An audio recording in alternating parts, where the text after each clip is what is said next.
This podcast is produced by Concierge Medicine Today, LLC. All rights reserved. Concierge Medicine Today, or CMT, was founded in 2007 and serves as the industry's trade publication and annual medical conference organizer. Please note, the information shared on this podcast and across all CMT platforms is intended for general informational purposes only and may contain errors or omissions. Nothing in this podcast nor across CMT platforms constitutes medical, financial, legal, nor professional advice, and CMT is not liable for any inaccuracies. CMT encourages listeners to conduct their own research and consult trusted advisors before taking any action based on the content presented. No mention, interview, or link should be considered an endorsement. This content is primarily intended for a healthcare audience and may not apply to all listeners. Thanks for tuning in. Welcome to today's Explainer. Have you ever wondered how subscription healthcare went from being this obscure historical perk to, well, a modern medical standard? I'm your host, and today we're diving into a massive structural shift in how doctors and patients interact. We're going to break down exactly how this model evolved, why it works so well, and why it's rapidly gaining ground right now. Now, you might think this is some brand new concept, right? Something cooked up just for the ultra-wealthy. But the real story actually kicks off over a century ago. Most folks assume it started in the late 90s or early 2000s, but to truly grasp where healthcare is heading tomorrow, we really have to understand where it started. So here's our roadmap to demystify this fascinating 100-year evolution. We'll be hitting 5 key stops. First, the century-old secret. Second, the birth of bespoke care. Third, the subscription economy era. Fourth, the government green light. And finally, number 5, why it's growing today. All right, starting off with Section 1, the century-old secret. Let's uncover a piece of hidden history that most people, and honestly even most healthcare attorneys, completely miss. Believe it or not, routine preventative cash care actually started way back in 1913. Picture this, a doctor carrying a leather medical bag right into a patient's home to check on them before they even got sick. By the 1920s, this whole idea was being used as a corporate health solution to boost worker productivity. It quietly thrived for decades as this exclusive perk just to keep top executives healthy. Fast forward to 1965, Medicare is established. But here's the catch. Medicare explicitly excluded routine checkups from its coverage, and that essentially safeguarded this cash pay executive model in federal law. Legal expert Jim Isham points out something absolutely crucial here. He reminds us that paying cash for care isn't some brand new disruption. Actually, it's the very foundation of American medicine. Think about it. Every time you visit a doctor using traditional insurance, you still get a surprise bill in the mail, right? You're constantly triggering cash payments anyway. So the idea of paying cash for medical care isn't revolutionary at all. What is revolutionary is paying that cash for preventative, unhurried attention, rather than just reactive, transactional billing. Moving right along to Section 2, the birth of bespoke care. Let's jump ahead to the 1990s, where this century-old executive model gets a shiny new name and a much broader audience. This specific era gave rise to the term concierge medicine. It emerged to bring that coveted executive health model directly to individual everyday patients. It was really a massive pushback against a healthcare system that was rapidly losing its way. It offered patients a chance to buy back something incredibly valuable. Basically, they were buying back time with their doctor. This model offered unparalleled personal attention for a flat yearly fee. It completely changed the game for how patients interacted with healthcare, making the relationship the central focus rather than just the transaction.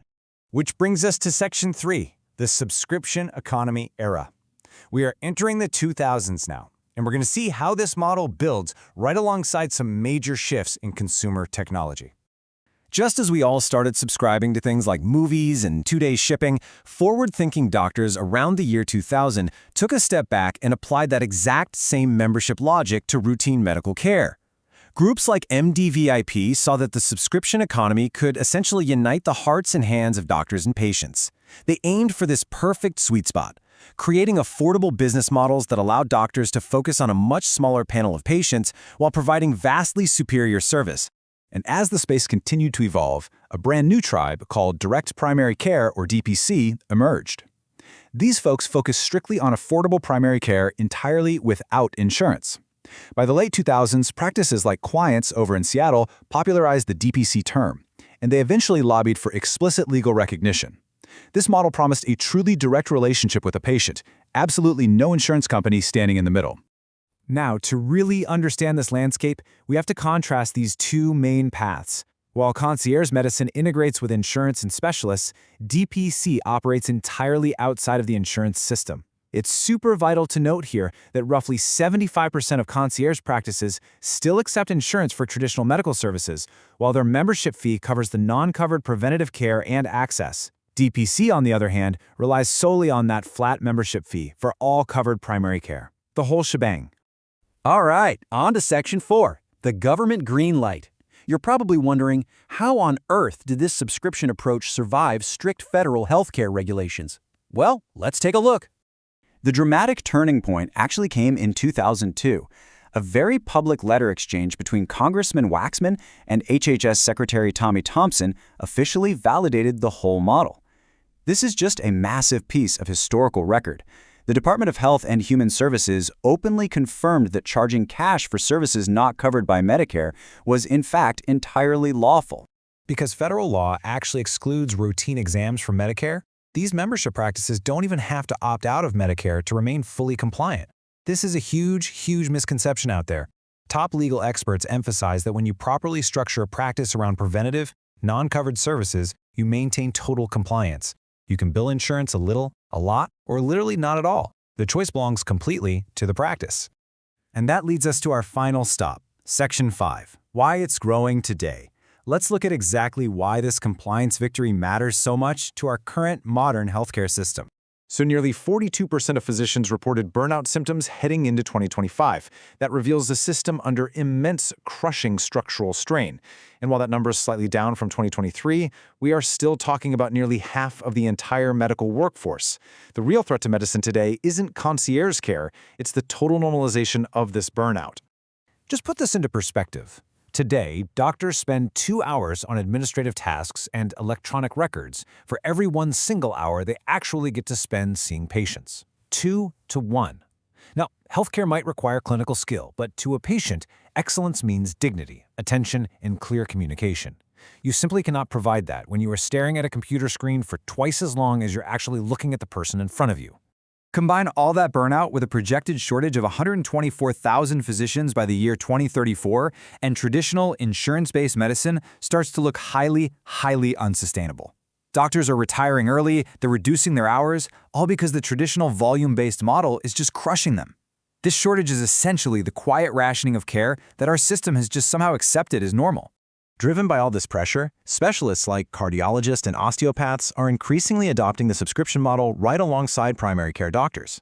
It's definitely no longer just a primary care story. Honestly, anywhere a patient needs time, clarity, and ongoing management, like in cardiology or oncology, this model just works. It's expanding rapidly because both the doctors and the patients are flat out demanding a better environment. But here's a reality check. Despite all the buzz and all the growth, this model still represents under 2% of the total physician workforce. Out of roughly 1.1 million professionally active U.S. physicians, only about 8,000 to 12,000 practices utilize this model, and industry experts deliberately keep those estimates on a conservative side. So you have to ask, if the numbers are so small, why is literally everyone talking about it? Well, from 2018 to 2023, there was a staggering 83.1% growth in combined concierge and membership practice sites. According to data from Health Affairs, the trajectory here is just explosive. We even saw a 21% increase in new concierge patient volumes during the COVID-19 pandemic alone. The momentum is undeniable. And this proves that doctors aren't leaving traditional care because subscription models are some exclusive luxury. They're leaving because the existing system is structurally broken. As Concierge Medicine Today's editor-in-chief Michael Tetrault notes, small numbers, massive signal. The rest of healthcare is quietly getting graded against a model that fewer than 2% of doctors actually practice. It has become the gold standard reference point. So, as we face a growing physician shortage and mounting burnout, you have to ask yourself, what will your future healthcare actually look like? Is subscription healthcare just a boutique luxury, or is it literally the only blueprint left to save the doctor-patient relationship? Will your care be a hurried, transactional blur of paperwork or an intentional, unhurried relationship? Healthcare may be a process, sure, but a patient should never feel processed. That is the true evolution of subscription healthcare. Thanks for joining me on this explainer, and keep asking the big questions.